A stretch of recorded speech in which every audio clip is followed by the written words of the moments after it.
పాస్టర్లు ఉంటారు కొంతమంది, అర్థమైందా? పనికి మాలిన పాస్టర్లు. అమ్మా నేను ప్రీచర్ని ఏమనకూడదు, వాళ్ళు అభిషిక్తులు. ఇది ఒక కొత్త వేషం అన్నమాట. అంటే ఇక విమర్శించి దేవుని యొక్క మహాకృపలో మీ అందరికీ కూడా ఈ వీడియోకి స్వాగతం పలుకుతున్నాను. ప్రొఫెసర్ ప్రకాష్ గారు ఒక బోధ, కొత్త బోధ అంటూ వారు మాట్లాడటం జరిగింది. అందులో మాట్లాడుతూ పరిశుద్ధాత్మ పరాయాత్మ అని కూడా మాట్లాడారు. సేవకులను విమర్శించాలంటూ, ప్రీచర్స్ను విమర్శించాలంటూ కూడా వారు మాట్లాడారు. ఇప్పుడు విమర్శించడం అనేది ఏ విషయంలో విమర్శించాలి అనే విషయం కూడా చెప్పాలి కదా. అంటే ఏ ఆత్మను నమ్మాలి, ఏ ఆత్మను నమ్మకూడదు అనే విషయాన్ని కూడా చెప్పాలి. అలాగే మరొక సహోదరులు ఉన్నారు, ఎడ్వర్డ్ విలియం గారు. కాబట్టి వారు కూడా ఒక విషయాన్ని తీసుకొచ్చారు. ఏ విషయం తీసుకొచ్చారంటే పనికి మాలిన పాస్టర్ అంటూ ప్రారంభించారు. అంతేకాకుండా ప్రార్థన వాళ్ళే చేసుకోవాలంటూ కూడా వాళ్ళు మాట్లాడారు. అంతేకాకుండా శోధనలో పడకుండా ఉండటానికి పేతురుకు యేసుక్రీస్తు వారు చెప్పినటువంటి మాటను కూడా వారు గుర్తు చేశారు. కాబట్టి ఈ విషయాలన్నీ వారు కరెక్ట్గా మాట్లాడారా, లేకపోతే స్పష్టంగా చెప్పారా, లేకపోతే స్వనీతితో చెప్పారనే విషయాల్ని మనందరం నేర్చుకుందాం. వెల్కమ్.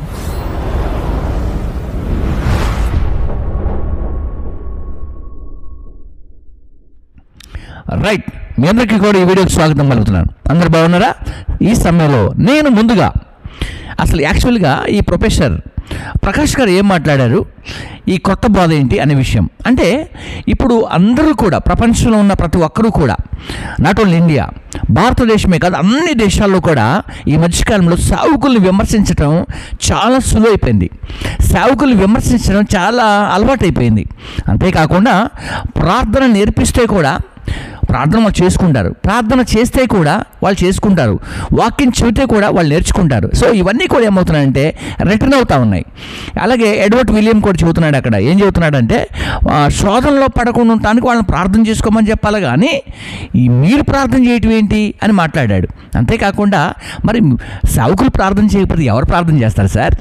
సేవకులు బాప్తిస్మం ఇవ్వకపోతే ఎవరు బాప్తిస్మం ఇస్తారు? సేవకులు బల్ల ఇవ్వకపోతే ఎవరు బల్ల ఇస్తారు? పోనీ వాళ్ళే ప్రార్థన చేసుకొని, వాళ్ళే బాప్తిస్తాలు తీసుకొని, వాళ్ళే బల్ల తీసుకోమంటారా? పోనీ కొంచెం అన్న మీరు ఆలోచన చేసి మాట్లాడాలా. పనికి మళ్ళీ పాస్టర్లు ఏంటి, ఆ వర్డ్స్ ఏంటి, ఆ వాక్ అసలు మాట ఏంటి, ఆ లాంగ్వేజ్ ఏంటి, మాట్లాడే విధానము చాలా బాగుండాలి.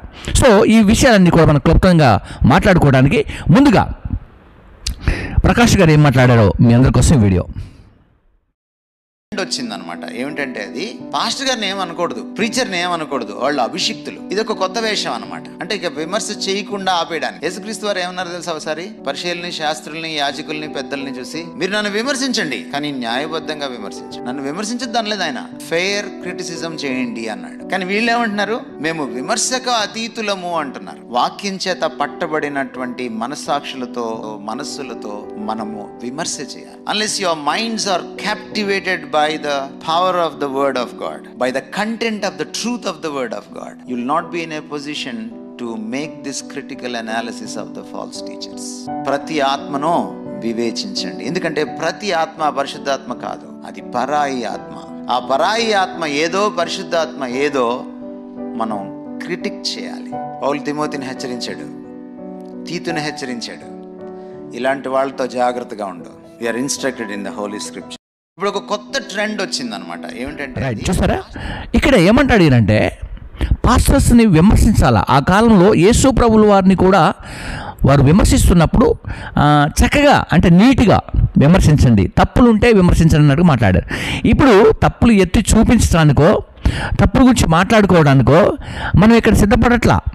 దేవుని రాజ్యాన్ని సిద్ధపడటానికి, రాజ్యం యొక్క సిద్ధపాటును కలిగి, మొదట ఆయన రాజ్యమును, ఆయన నీతిని ఎదికి ప్రజలందరూ కూడా ఆయన రాజ్యాన్ని కట్టడానికి సేవకులు పనిచేస్తున్నారు.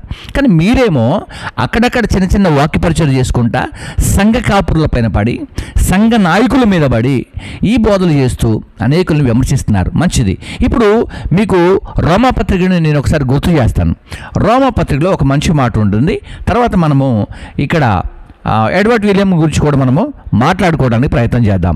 ఎందుకు వీళ్ళు అసలు ఇలా మాట్లాడటానికి గల కారణాలు ఏంటి అంటే, సేవకుల పైన ఈ మధ్యకాలంలో దాదాపుగా హైందవ వక్తులు అలాగనే హైందవత్వంలో ఉన్నటువంటి వారందరూ కూడా సేవకులు సువార్తకు వెళ్ళి దెబ్బలు తిని, సువార్తకు వెళ్ళి కష్టపడి, సువార్తకు వెళ్ళి సంఘాలు కట్టి, సువార్తకులను తయారు చేసి, సేవలో విశ్వాసాలని బలపరచడానికి ప్రార్థన కూడికలు ఏర్పాటు చేసి, కష్టపడుతూ ఒక పూట భోజనం చేసి చేయక ఉపవాసాలుంటూ ప్రార్థనలు చేస్తూ 20 రోజులు 30 రోజులు 50 రోజులు ఉపవాసాలు ఉంటూ, అంతేకాకుండా వీలుగా ఉంటే ప్రతి వారం కూడా ఉపవాస ప్రార్థనలు ఏర్పాటు చేసుకుంటూ సంఘాలను బలపరుచుకుంటూ వాళ్ళు వెళ్తూ ప్రార్థన జీవితాన్ని కలిగి వాళ్ళు ఉంటే, వాళ్ళు మాట్లాడే ప్రతి మాటను కూడా వ్యంగ్యంగా మాట్లాడుతున్నటువంటి వీళ్ళని మనం ఈ రోజున మాట్లాడబోతున్నాం. చూద్దాం ఒకసారి రోమీయులకు రాసిన పత్రిక 2:1. కాబట్టి తీర్పు తీర్చు మనుషుడా నీ ఎవడమైనా సరే. అర్థమవుతుందా? ప్రకాష్ గారు వినండి, మీరు ఎవరైనా సరే సార్, మీరు ఎంత గొప్పవాళ్ళైనా సరే, మీరు 1000 సంఘాలు బోధ చేసిన వాళ్ళైనా సరే, ఒక ఆత్మను రక్షణలోకి తీసుకురాకుంటే రక్షణలోకి తీసుకొచ్చిన వ్యక్తి ముందు మీరు ఫెయిల్ అవుతారు. కాబట్టి ఇక్కడ ఎలాంటి మాటలు చేస్తున్నారు? తీర్పు తీర్చడానికి మీరెవరండి? తీర్పు తీర్చే అవకాశం మీకు ఇచ్చాడు దేవుడు? లేదు కదా. కాబట్టి మీరు ప్రీచర్స్ అనొద్దు, పాస్టర్స్ అనొద్దు అని మాట్లాడటము కరెక్ట్ అయిన పదము కాదు. అంతేకాక పరిశుద్ధాత్మ పరాయాత్మ అని మాట్లాడారు. సో ఇది నేను మీకే విడిచిపెడుతున్నాను. ఇక రెండవ వ్యక్తి ఎవరు అంటే మనకి చాలా పరిచితుడు, నాకు సహోదరుడు ఎడ్వర్డ్ విలియం గారు. అర్థమైందా? పనికి మాలిన పాస్టర్లు, అమ్మా నేను ప్రార్థన చేస్తాను, ప్రభువా ఈమె బద్ధకములో కలగండి, ఎంత ఒక్క కదా రే డ్రామా రే అని 10 రూపాయలు జోలు పెట్టుకుని వెళ్ళిపోతారు వాళ్ళు. డ్రామాగాళ్ళు ఏమండి పాస్టర్ గారు, ఆ శోధనలు ఎక్కువైపోతున్నాయి. నీకు శోధనలు ఎక్కువైతే నేనేం చేయను? యేసు ప్రభు పేతురుతో ఏమన్నాడు? శోధనలో పడిపోకున్నట్లు మెలకువగా ఉండి ప్రార్థన చేయరా అన్నాడా? నేనేం చేయను రా, నువ్వు శోధనలోకి వెళ్తుంటే ఈడేమంటాడు తెలుసా? ప్రభా ఈ శోధనల మీద అంత ఏదో బాహుబలి సినిమాలో ఎస్టరిక్ సౌండ్లో మ్యూజిక్ అనుకుంటాడు, వెనకాల కొంచెం ఎక్కువ పెడతారనమాట. బహు అనాలి, శోధనల మీద వీలైతే 4 మడత పెట్టి మరి చేస్తాం. శోధనల మీద మాయ మాటలో పడిపోద్దు నాయన, మాయ మాటలో పడిపోద్దు. నీ శోధనకి నువ్వే బాధ్యుడు, నువ్వే బాధ్యురాలువి. నీలో ఉండే ఈ విషయంలో ఈయన కొంచెం ఇప్పుడు మాట్లాడుతున్న విషయాన్ని చూద్దాం ఒకసారి. ఏం చూద్దామంటే యోహాను రాసిన పత్రిక దీంట్లో 4వ అధ్యాయము 1వ వచనం నుంచి మాట్లాడుకోవడం మనం ప్రయత్నం చేద్దాం. ఈయన ఏమంటున్నాడంటే మాట్లాడటమే పనికి మాలిన పాస్టరు, 10 రూపాయల కోసం. సరే మరి ఎక్కడ ఉండదు సార్ సేవకులకి? కొన్ని ఏమైనా ఇస్తున్నావా ఏంటి? ఇండియాలో ఉన్న పాస్టర్లు కానీ సపోర్ట్ చేస్తున్నావా ఏంటి? నువ్వు కూడా తీసుకుంటావు కదా, కాస్తో కోస్తో మీటింగ్కి వస్తే ప్రార్థన చేసి వాక్యం చెప్పి తీసుకోకుండా వెళ్తావా ఏంటి? తీసుకుంటావు కదా ఖచ్చితంగా. కాకుంటే ఎంత ఇస్తానని చెప్పొద్దు అంటావు, ఎంత ఇవ్వాలని అనొద్దంటావు. ఓకే, అది బాగానే ఉంది, కానీ పనికి మళ్ళీ పాస్టర్లు అంటే మాత్రం బాగోలేదు. ఆ మాట మీరు వెనక్కి తీసుకోవాల్సిందే.